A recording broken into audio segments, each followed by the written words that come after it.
Senator Tom Cotton, Republican of Arkansas and chairman of the Senate Intelligence Committee, joins me now. A few things to get to. Let's start with your response to, for example, Senator Kaine, who says this was illegal. He's going to put a War Powers Act resolution on the floor of the Senate. Well, Dana, President Trump has the inherent power under our Constitution and as commander-in-chief to use military force to keep our nation safe. In this case, from the vast missile arsenal that Iran has and was expanding, much bigger than our missile defenses.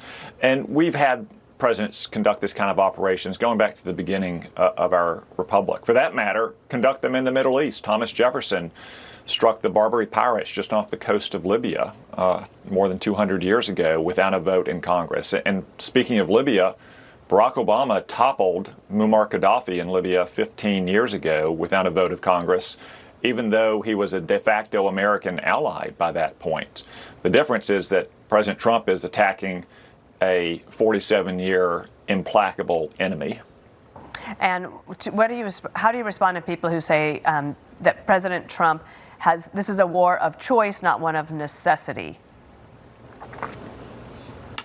Well, it was absolutely necessary to confront the large and gathering danger on the horizon of Iran's vast missile arsenal. Dana, they have thousands and thousands of missiles, much more the combined air defenses of the United States, our Arab friends, and Israel.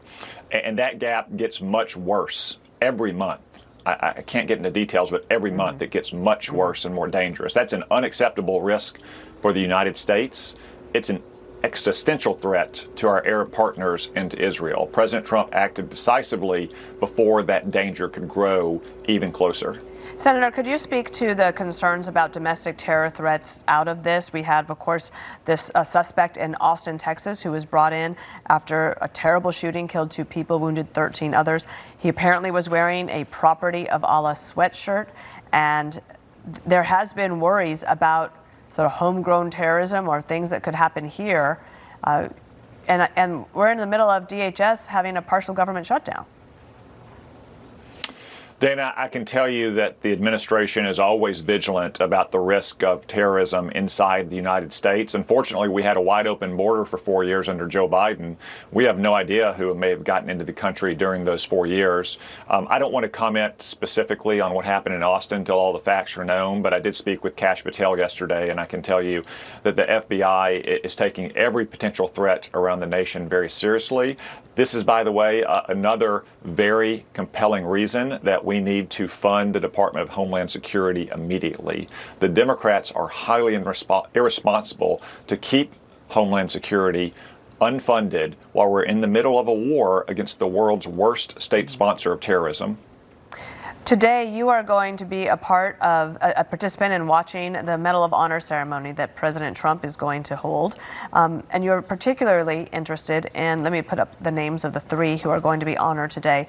Master Sergeant Roderick Roddy Edmonds, that was posthumous, of course. Staff Sergeant Michael Hollis, also posthumous, and Command Sergeant Major Terry P. Richardson. Tell us more about your involvement in trying to get Sergeant Edmonds this award. Well, we're seeing brave heroism in the Middle East today, and these 3 soldiers also exemplify it. I've worked particularly closely with the Edmonds family for years to honor Roddy Edmonds. He was the senior man among more than 1,000 American POWs in January of 1945. The Nazi guards told him to produce all of the Jewish soldiers the next morning. He refused to do so. He told every American soldier to fall out. When a Nazi soldier put a pistol to his forehead and told him to identify the Jews, he said, "We're all Jews here.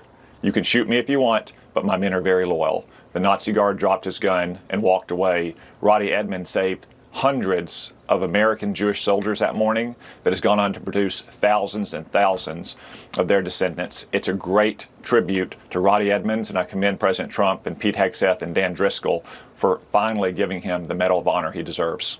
Well, I look forward to learning much more about him and that story and the others. And thank you for being on America's Newsroom today. No doubt we might see you sometime the rest of this week. Thank you, Dana.